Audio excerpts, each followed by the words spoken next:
Hello and welcome to the E Potibus Unum podcast. I'm Eitan. And I'm Dan. And today we'll be discussing, I don't know, has anything happened in the world, Dan? Anything No, to discuss? I Yeah. don't. No. I've Yeah, just short been on podcast. Google. Yeah, we've been off for a couple weeks, so, nothing much has happened. We'll be discussing the uprisings across the nation and the world, which were ignited by the murder of George Floyd by the Minneapolis Police Department. Also, at the end of today's show, we will have the unedited version of activist Kimberly Jones, who describes better than anyone else that I've seen or heard or read the breaking of the social contract and what is happening right now with the protests and why this is so important. Please listen to it in full. It's only 6.5 minutes or so. It is absolutely brilliant, and it is something that I think that everybody really needs to hear. And that would be unedited in full after the credits. We're going to talk about our personal experiences, like what's been going on. So, Eitan, you've been going to more rallies as of late during this whole thing. How's it been going? What have you been feeling? Um, there's a lot there. There's which is a bullshit way of saying it, and I'm sorry, but my God, the anger and the pain that is mixed with the love and the unity, it is a lot. There's a lot to feel all at once while you're out there marching. Yeah. There's a lot to process of this isn't just about one incident of one police department murdering one unarmed black man. This is about 400 years of systemic racism, Yeah. and far be it from me to, as a white person, to say that I can in any way have experienced that, the pain and the suffering and the torment of the black community and people of color for 400 years, so people who were literally brought here as slaves. But what I can do is support them, the black community in this case, and any community that is being oppressed, because an oppression against one is an oppression against all of us. Yeah. And for literally the entire history of this country, before this country was a country, the black community has been at the vanguard there to protect the rest of us, and has absorbed that oppression and that hate. And that is not a role that they ever asked for, that they ever should have been in alone. That is something that we all should have been in together. And to see now that there are people of all races around the country. I mean, you look at the Black Lives Matter rally in Boise, Idaho. It was all white. I didn't see a single black person there, but I saw hundreds of people come out in Yeah. Boise, That Idaho. was And Idaho has is known as a white incredible. supremacist stronghold. Dude, thousands. Yeah. It was unbelievable. So I try to be as good of an ally as I can. And when people are talking, I listen. Before we marched, I was there for 3 hours, listening to people talk, listening to their personal experiences. Literally, myself crying of listening to people say, "What do I tell my child who has experienced this horror?" One woman talking about how her sister can't leave the house because she was beat up by cops, and now she's recuperating. Yeah. And the woman who was talking said, I'm a white person minority, and I go out to see if it's safe, to see, I'm the one who interacts with law enforcement, and it's absolutely terrifying and Yeah. and heartbreaking. And I taught for several years. I taught in the New York City public schools, and there's only so much interaction that I can have with each student. But I would always try to listen. Always. I would always try to be as empathetic as I could, and to be there as a person, as just an ear that could listen to them, and to do whatever I could to help them in that situation. And I want to do that now. And I think I know I've been rambling on a bit here, Dan. So the irony's got lost on me, but This guy, I let me think, tell you, you are rambling a little bit. You're gonna love my speech later. I'm gonna bring the blacks. I'm gonna bring the blacks and the regular people together. It's gonna be beautiful. but I Can't wait think, for that. yeah, I think as a white person, and I think that the best that I can do is listen, Yeah. and supportive, Yeah. as I can.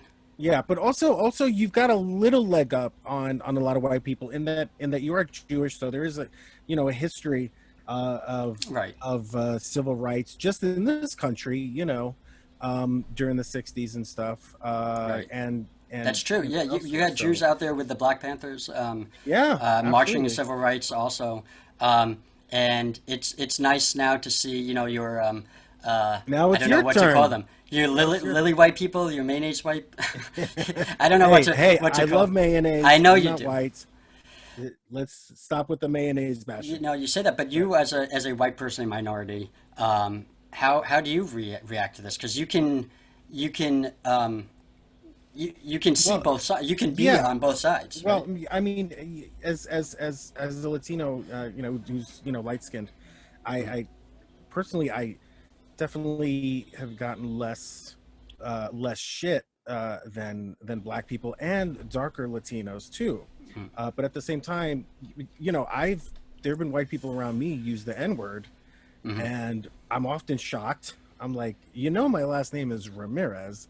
I'm Right. Puerto Rican. Uh, as but you can't confront people all the time because it's just you just gotta not be around that person. It's very complicated. But I've also seen a lot of the racist stuff because I do my family ranges is a literal rainbow of different Hmm. shades of brown, and I do deal with that from a lot. I have someone in my family who is in law enforcement and who himself has faced a lot of racism. So racism is something that has its tentacles everywhere. And just one thing I'm happy about is that, because the thing is, we definitely need white people to come out, and seeing them in great numbers, because white people are still the majority. We need you guys to come out, and seeing the numbers that I've seen has been really something to see, because it hasn't always been that way in the past. There'll be one black guy killed, and then marchers come out, majority often black, but now we see majority white, and that is really something that is very inspiring, because I think we can finally move things along, because we need white people in this battle for civil rights. We can't do it alone. We need to be part of this. I mean, we are part of the same American family, and we all need to act that way, and we all need to look out for each other as we would a family member. Absolutely. When I was young, we moved up to Westchester, Westchester. and in the '90s, it was not, let's say, very accepting. Maybe if you were, Jewish, you can maybe get by, but I heard plenty of anti-Semitism, and that was like the Sure. least of it. So what's heartening for me now, and for those of you listening in Westchester, don't get upset. What's heartening for me now is to see some of these privileged white suburbanites understand, Good you know, people. Good people. understand their privilege. And Yeah. some Yeah. people, even I encountered some, even in the march, trying to be an ally, at least hopefully trying to be an Yeah. ally. Yeah. Yeah, because it's not easy. It's not easy thinking, man, I've kind of been living this life where I just really didn't give a shit about other people. It's hard to come to that realization, and I get it. At one of the rallies, this young man spoke, must have been in his early 20s, who said, "Listen, I grew up in the suburbs, and my interaction with the police is No. nowhere near like what any of the speakers' interactions here, or what any of the Oh, black community's absolutely. interaction here I've is." I've actually lived a little in the suburbs, and Yeah, you wave at the cops. It's a totally right. different thing, than Yeah. living in a black community and cops. My worst experience was I had I had two. One was I was in high school, there was some party, and the cops came and like we all ran into the woods, and I was lucky enough to get away. And then the other one was I was like 5 to 10 miles away from my home, and I was like, oh, I can make it, but I couldn't, and ran out of gas, and the police came and it was a perfectly fine interaction. That's so much different. Imagine if I were black and ran out of gas on a car. It was at night on the side of the road in the suburbs. Yeah, yeah, and It's disgusting. that kind of interaction, when you're young, like a young teenage boy, because in general, young teenage boys are up to dumb shit, Right. no matter what race you are. But the difference is, if you live in a white, kind of, middle class suburb, the cops know everybody. The cops, they'll bust the kid, but they'll give them a break. They'll be like, look, I don't want to see you do this again. Whereas all too often in black and brown communities, they're taken to jail. And Absolutely. now they have a record, and then that's Yep. the beginning of the prison Yep. pipeline. They're not, Yep. a lot of these, black kids and brown kids are not given a chance. It is big, and it's big here in the Yeah, city. I mean, yeah, particularly in the country's largest school system. yeah. It's definitely a big thing. And the country's, I think New York City might be the most segregated. I'd have to double check on that, but it's definitely one of the highest One of them, yeah, segregated yeah. school systems Chicago's up in there. the country. Chicago's, Yeah, yeah. yeah, yeah, but New York isn't too far behind on that one. I've read those as well. Yeah. All right. So, suffice it to say, a lot of, there's a lot of bandwagon jumpers, a lot of companies are using the term Black Lives Matter. Now, this is a pretty amazing step because Eitan, you follow this stuff as much as anyone, and you'll notice Too much. that a couple of months ago, a lot of people, in general, would say, and even some of them in the left, who are more, lean toward the left, would talk about Black Lives Matter as a terrorist organization. And now you got companies like Apple putting Black Lives Matter on their website. You got Chase Bank putting it, on their signage in their banks. Which, by the way, nobody loves Chase. They're, they do horrible things, with the oil companies. But they did that. It's been Amazon. They put it on their website, and they're donating $10 million, which is really a drop in the bucket compared to how much money they make. But but I think the point is, like, they're finally, something broke through where they're listening, and I think that's the first step. And I think I think the next step is we have to hold them accountable. We have to say, look, you said Black Lives Matter, and now you have to prove it. So we have to stay on top of these companies. Yeah.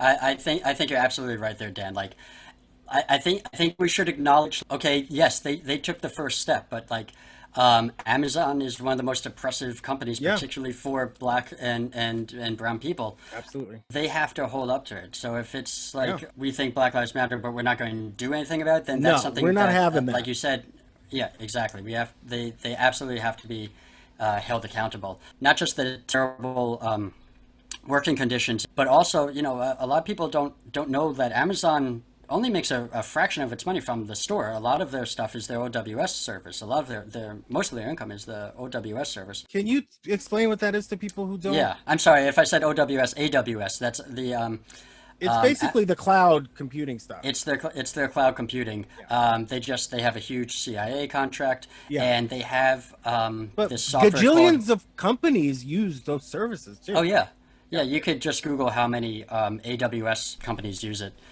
All right, Dan. All right. So let's go to let's just talk a little bit about people who are starting to get it. You know what I mean? Right? The mayor Muriel Bowser. I mean, this was just unbelievable. Well, she I is a mean, black lady, so right. No, I I mean, hope it's people I in hope general that she who are gets it. but it doesn't matter. It's like, everyone needs to get it. So they took a section of 16th Street, right next to the White House, in front of the White House, and they named it officially Black Lives Matter Plaza. That is unbelievable. It happened. I mean, usually renaming stuff takes years. You got to go through council people, et cetera, et cetera. I mean, I've seen it in New York. It'll take years for a name and this happened within days of the uprising. And not only that, the street art on the street where you can literally Yeah, see in giant letters "Black Lives from Matter" space, from space. it's unbelievable. It's beautiful. I don't like it. I don't like yellow. I don't like black people. I mean, I don't like the blacks. Shit, did I just say? All right, can we cut this? Credit where credit is due to Mitt Romney for being the only Republican of note to actually march with the protesters and say that Black Lives Mattered. Yes, There that's have been huge. some lesser Republicans. That does not excuse any of his past behavior Absolutely. and things, but You don't you get a know, cookie. You don't get a cookie for right, that. But it's exactly, nice that it's yeah, sort of like something is cracking and light is breaking through. You yeah. know.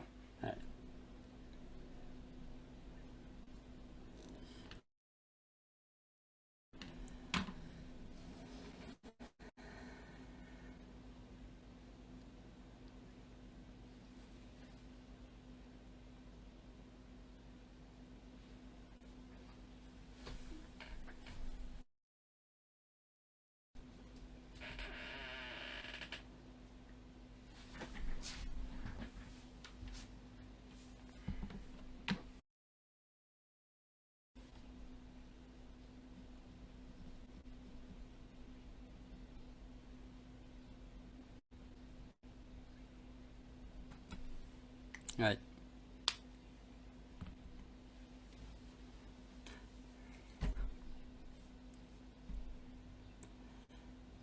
Now, Dan, no one is a bigger NFL fan than I am after the XFL.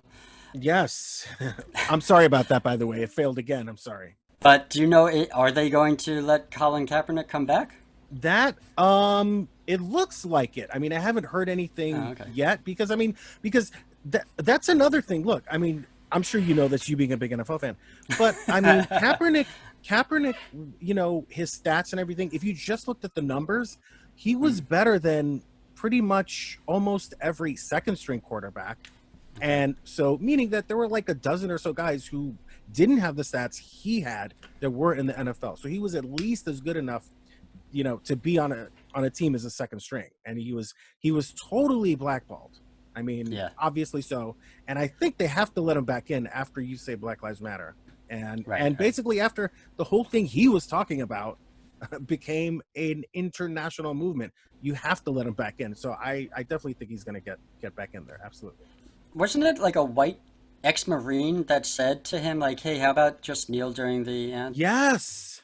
Yes, when they were first discussing?" that's what And it like, was. and the Because here's whole the thing now is just like, Kaepernick it's has so sickening of the no, but way Kaepernick has people in his family who have served. You know what Yeah. I mean? That's the ironic part. And yeah, he was talking to another guy, and and and the guy in the military said, yeah, taking a knee, that's respectful and blah blah, Hmm. and then he said, oh yeah, that makes sense. So he did that, which is the whole irony of the thing. Of course, the Republicans, Yeah, they just try to really do what they do, which is bully people out of their right. right. And but Uh, also to turn everything into a win for Republicans. They know this is a right. First Amendment right. Right. I They mean, know. They just want to turn y it into something that's good for of them. course they do. 2 weeks ago, you had these bioterrorists without face masks in the height of a pandemic, shouting and coughing on people and literally committing acts of bioterrorism. Oh, and Yeah. the police are bullies. Then 2 weeks later, oh yeah, it's okay to beat protesters because they're not white, because they're protesting for equal rights, because it affects our hierarchy. Yeah, that's fine. Now we like the police. We live in a police state now, and that's fine. As soon as the looting starts, the bullets start. Yeah, Like unbelievable. it's Which was the shocking. quote of I think it was a Miami police sheriff, like in the '60s, who was known to be like super racist. That's who Yeah, he's of quoting. course. I mean, You know, come on. um, He's doubling, tripling, uh, quadrupling down on his racist bullshit. yeah, it's sickening. It's really sickening because it's not about law and order. It's never been about law and order. It is No, about dude. preserving this hierarchy. Um, Yeah, if it was about law and order, he'd be in prison. is of the beliefs of what America is about. Do you believe that America needs to be a place that is fair for all people and equal justice under the eyes of the law, or do you believe that there's supposed to be a hierarchy that has to be protected at all costs, with your Republicans at the top there of the, like I said a million times, white, wealthy, heterosexual, cis males, Christian males, at the top there. I agree with equality for justice, Yeah. but I think the blacks are getting too much justice. They Well, need. that's what they're really protesting is that they see. Well, then that's not what I mean. I'm against the protesters. They're terrorists. Antifa.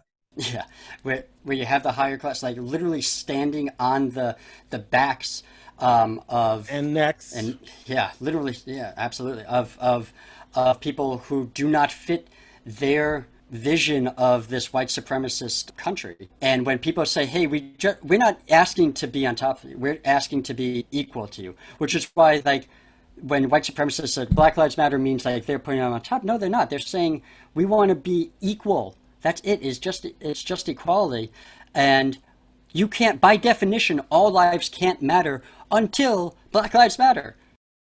yeah, that is literal, just English and logic, which is not something in great quantities in the Republican Party. Yeah. All right, Dan, let's move on to people who don't get it because Oh, you bastard! You stole my line. It's like I'm talking to Data.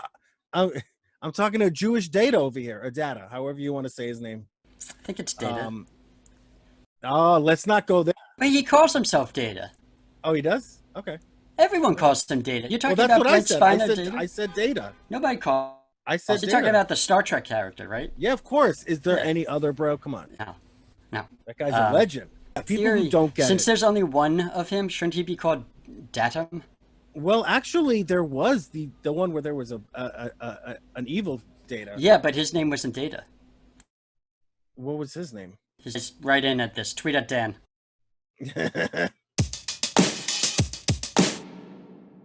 No, there are people who don't get it. Now, this is, we got a couple people talk about here, but these are people who are never going to get it. Okay, these are people whose careers have to be abolished. We got to abolish Rand Paul. So Rand Paul put a hold on the Emmett Till anti-lynching legislation. Okay, and it basically said, this is, I copied this from the actual law. To amend Title 18 United States Code to specify lynching as a deprivation of civil rights. This is not a controversial thing, and for any younger listeners who don't know about the Emmett Till lynching, just Google it. But I gotta warn you, you may come across some photographs that are very, very disturbing of his body after these racist, horrible people were done with him. And his mother, in fact, was the one who said she wanted to open casket. She wanted the world to see what they did to her son. It is shocking that we don't have a national anti-lynching law on the books. That's yeah. I mean, that's unbelievable. Rand Paul, who took pretty much the most overtly racist stance that you can, because again, it's not about equality. It is about Rand Paul staying at the top, being a thug to exactly. Trump and Republicans are, in general, are taking part in a disinformation campaign about voter registration. They plan to spend millions in lawsuits to suppress the vote and purge voter rolls. This should not surprise anyone, especially if we look at Georgia, yesterday's primary vote, which was by design. Stacey Abrams has talked a lot about this. That's why she started Fair Fight, which we'll have a link to. We always have a link to. This is 100% by design to disenfranchise as many democratically leaning voters as possible. Yeah, this is their number one strategy, is suppressing the vote. Yeah, was talking about somebody who waited for hours and hours and hours to vote, finally voted, out of curiosity, got in her car, went to a white suburban neighborhood, no problems, no lines. That is the last throes of a group that is in power, that is losing power. What do we do with all the emotion that's coming out now with the marches? What do? We say you have to go out and vote, you have to go out and vote, you have to go out and vote, and then you can't vote. Well, what do? Then you're in a full-on dictatorship. You're on a full-on dictatorship. And the fact that they so easily and gleefully flirt with fascism should scare the pants off of everybody. Yeah, they're not flirting. They are engaging in an American-style fascism. That's all they're doing. They're doing all of this is by design. Right, it is an American style, and the next thing is that they start rounding people up. It's all by design. I mean, this racist voter suppression is all by design, and we have to point out Republicans as racist. It is racist to take someone's sacred right to vote away. And that's what they're doing by design. And by the way, it's nowhere in the Constitution is there a right to vote, and we don't even have particularly a national law. So if we need one thing, we have to get definitely a constitutional amendment that everybody has a right to vote. Tom Cotton wrote an op-ed in the Times for military violence against protesters. Okay, black staffers at the Times said that it endangered their safety. By the way, the editor who put this crackpot, crazy, racist shit through has resigned because of it, because he's a racist scumbag who thought this was a good idea. Because this point of view needs to be out there, that violence against peaceful protesters needs to be, come on. So I read a good piece in Vox today about this. You have, culture media is about 10 years ahead of the populace, the voting populace, and politics is about 10 years behind the populace. So that's a 30-year gap in between there. But what might once have been acceptable to put in the Times as the op-eds has put in, Gaddafi wrote an op-ed and Putin wrote an op-ed, and they have had dissenting and sometimes terrible, people write op-eds there. But we have moved culturally as a people away from anything that Tom Cotton said, which is, by the way, very illegal. It's a violation of the Posse Comitatus Act. He's talking about the Insurrection Act, which, opens up its own issues there. It is not at all what the founders had in mind. They did not want a standing army, and that's a whole other thing. But the army of 2020 is so against that, because that is not at all what the armed forces are for. At all. It is not to wage war against its own citizenry, against American citizens. That is why we have a police force, and that is why they are two very, very separate, or need to be very, very separate. I mean, we also have to end the 1033 program, where police forces are buying up old military equipment. When police agencies buy these weapons, they tend to use them, and it increases violence and death. When you look at places that have stamped down on that have gotten rid of a lot of these military type weapons and tactics and gear, the murders and deaths by these weapons has plummeted. What Tom Cotton wrote might have flown 10 years ago, and maybe Black Lives Matter would have seemed radical. It did seem radical in 2014, but needed. And to write something like this is so, I think, intrinsically despicable from what we believe America should be, but also just past the times. Maybe your intraplantic deficiency. So the Boogaloo Boys, they're and other white militia groups have been infiltrating Black Lives Matter protests for some time now. But now they're definitely coming out. In fact, to basically will go to a protest, either get a Molotov cocktail or they'll get bricks and they'll start bashing shit in order to take away from a peaceful protest. And that's been happening a lot. And there was a federal arrest on that. Barr has chosen to only go after liberal groups and this supposed Antifa. And that's nothing new. Which, by the way, where are the arrests on all these supposed Antifa people? There are none. The only group has been white nationalist groups that have been, causing havoc. And that's the only group. We're not referring to like the regular protesters that are rounded up, but we're talking about like an actual group of people. Yeah, like a violent group. And there was one in what is it called? I think of Fishtown, Philadelphia, that you saw. It's an all-white group armed with bats and guns and everything. Just a white supremacist group. But that group that group you're talking about, they beat up a reporter. Oh right, yeah, they beat up a reporter, absolutely. And on Twitter, by the way, has basically said that there's a lot of fake Antifa accounts that were run by white supremacists. They've cracked down on that. So this whole Antifa is an actual hoax perpetrated by Republicans. Right, and an old 75-year-old man in Buffalo, New York, is not Antifa. And by the way, let's stop. Let's call it by its full name, since Republicans love to call things by their full name.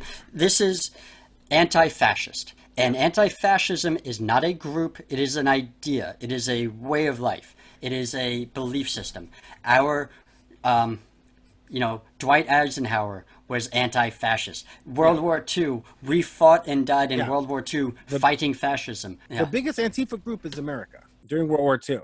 And now you have like these stories running on the Fox propaganda network, saying like Antifa is coming to like small town America, and you have like all these white people coming out armed to the teeth, and then saying, "Yeah, we scared Antifa away because nobody came because there is no group of Antifa." Hold on, it's not just Antifa. There's all those caravans of Mexicans with antelope calves that are coming through as well. So us good people have to, make sure to eradicate those people. You really have to take a good hard look at yourself if you are anti-fascist. If you are advocating for fascism and you're coming out with guns to advocate for fascism, you are in the wrong country. Yeah. Welcome to the 21st century, bro. Yeah. Welcome to the founding of this country. I mean, it was literally by a bunch of rabble-rousers. Okay? Yeah. Antifa literally by a bunch of people who were protesting violently. They're like, we don't have a word for fascism yet, but we are against it and we are starting this new country. Unbelievable. Matt Gaetz, a prominent Republican member who's, from the great state of Florida and Trump's sycophant, posted... Such a great state. It's your favorite state that you can't even I live vote? there now. I live there. I'm a Floridian. Thank you. Yeah, didn't you and 4 of the people of your administration commit voter fraud in Florida recently? No. I didn't hear that last part. You see, you try to get me in a trap. It's not going to happen, buddy. Yeah, you committed voter fraud. It's a hoax. It's a hoax. He tweeted saying that we should hunt down and kill American citizens who oppose fascism. Because the Republicans want to make Antifa a terrorist, organization. They want to label it that. He's saying, hey, well, we should be able to hunt them down the way we do with people in Iraq. It's like, no, we don't hunt down citizens that are against fascism. You piece of human crap. Twitter bravely put a warning on his tweet. So let's give it up to Twitter for doing an amazing thing. These pieces of crap. The absolute bare minimum that they could have done. It's ridiculous. Absolute bare minimum that they could have done. I would love to see these people leave Twitter. I think it'd be great. And Dan, we can have a whole episode on social media because they are the problem. I mean, you go to Facebook has been found by numerous international organizations, including the UN, to have started the genocide in Myanmar, to have been a huge part of that. It unequivocally said that if Facebook were not there, we would not have had this genocide. Yeah, natural segue. Mark Zuckerberg is another guy who doesn't get it. Not taking down Trump's false posts, that are just unabashed lies by any account. They're just fucking lies. But they foment hate and violence. Yeah, absolutely. They foment violence. Absolutely. And they should be taken down as such. So the Facebook employees staged a virtual walkout to show their displeasure at this horrible leadership by Mark Zuckerberg. Yeah. Which, by the way, if it wasn't for anti-fascists, Mark Zuckerberg probably wouldn't exist right now. So let's let that sink in. Right. He's such a coward. He's so scared. He's always been so scared of the Republicans that that's why they're Republicans, because they bully him, and he's a coward. And he is too scared to take a stance against hate speech, against inciting violence, against inciting a fucking genocide. That is unbelievable. Yeah. And he just says, nah, whatever. The number of people who have resigned and just staged this walkout really needs to start to show something that and when Democrats get into power, I really hope that they do break it up. It is a monopoly, and absolutely.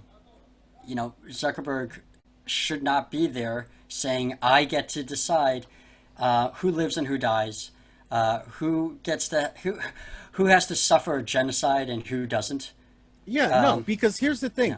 He's basically doing a thought experiment, on free speech, et cetera, but you're doing this experiment with literal lives being lost. Right. But then it's not a thought experiment. It's a real experiment. No. In his head, it's a played out, Right. thought experiment that's becoming real, and people are dying, and he's doing nothing. Shame on you, Mark Zuckerberg. You're a Right. piece of crap. And hopefully, some of your former employees are going to form companies that are going to do the right thing and will not tolerate this unbelievable hatred that's being spewed on the Facebook, loudspeaker. So,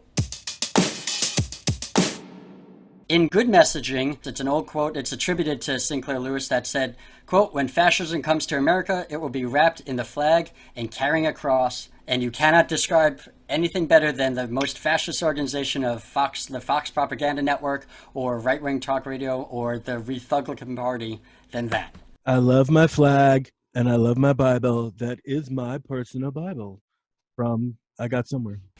And our section of Dems, how can you fuck this up, is Dems. Come on. Bill H.R. 1154 is sponsored by almost every single Democrat in Congress. And what does that do? That would strengthen police unions, the power that they have. Remember, and we'll talk more about police unions in the next episode, but police unions are different than other union in America. It is a protection racket, not a union at all. And bad messaging, unfortunately, sometimes it goes to our friends and allies, and this time it's us for saying, and it's not just me, this has been in the news quite a bit, defund the police because it's confusing. It has been shown to rally and gain support for Trump and Republicans. It's been all over right-wing propaganda and radio, and it's not what we mean. Nobody's saying abolish the police. I mean, there are some on the far left that might be saying that, and that might be appropriate for their individual situation. But what we are saying is, take it here in New York, the city, the police department have a $6 billion budget, and they do not need $6 billion. And what we are actually doing is giving the police what they have asked for. You will see cop after cop after cop and police chief after police chief say, we are called for everything, every mental health illness, every dog that's loose, any issue that we are not trained for, people call the police because 911 only gives you fire, ambulance, and the police. And everything that's not an immediate health emergency or fire goes to the police. And that's not what they want, and that's not what we want. What we want is more of, let's say, more detectives. Because, look at the, say, rape cases that go cold in this country is astonishingly high. Rape kits that are out there that never get investigated. Let's look at literally every other country that if there is some sort of mental health issue, they send in mental health professionals. Ballooning the police department budget was something that started under President Johnson.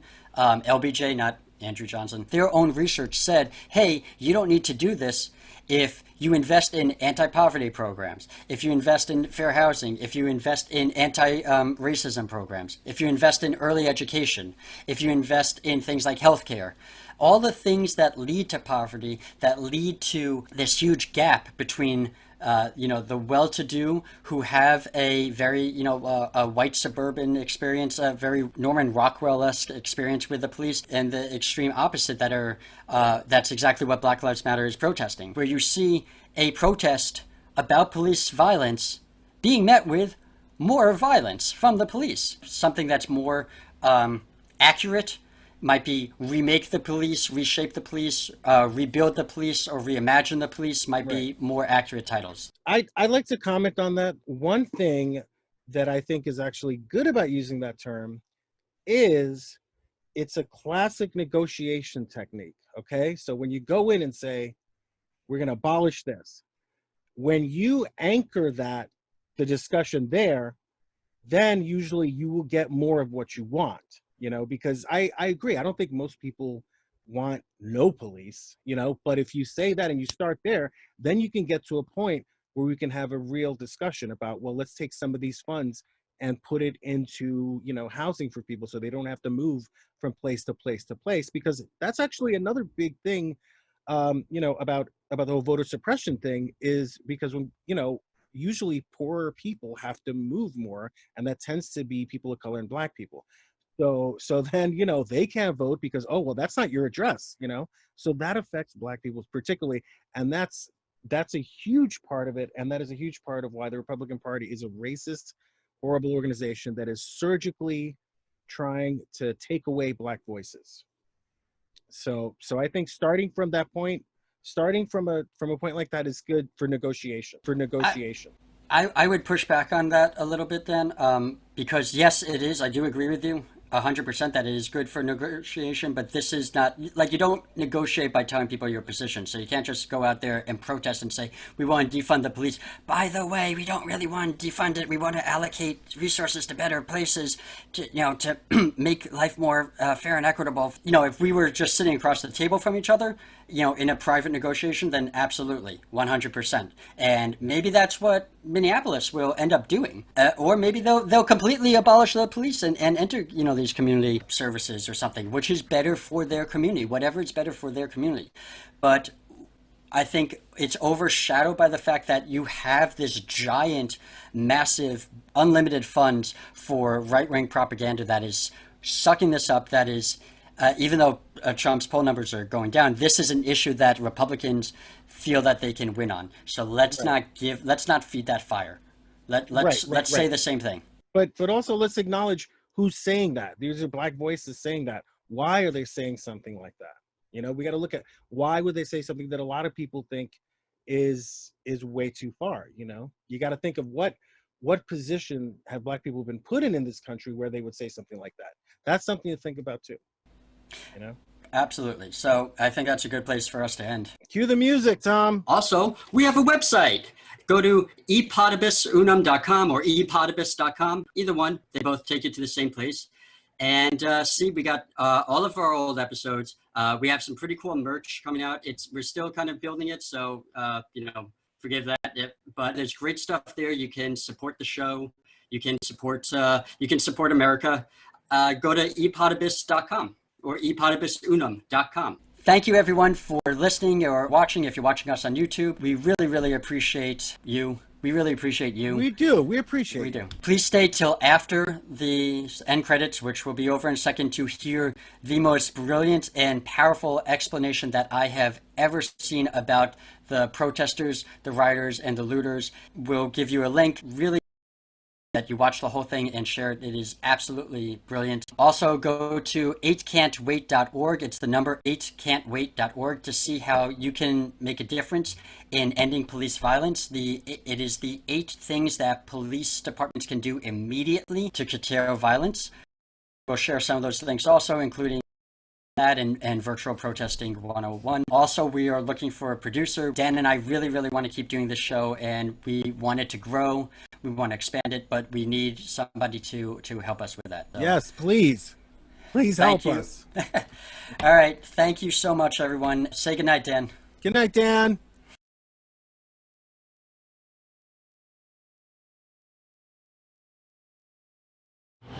So I've been seeing a lot of things talking about people making commentary. Interestingly enough, the ones I've noticed that have been making the commentary are wealthy Black people making the commentary about we should not be rioting, we should not be looting, we should not be tearing up our own communities. And then there's been an argument of the other side of we should be hitting them in the pocket. We should be focusing on the blackout days where we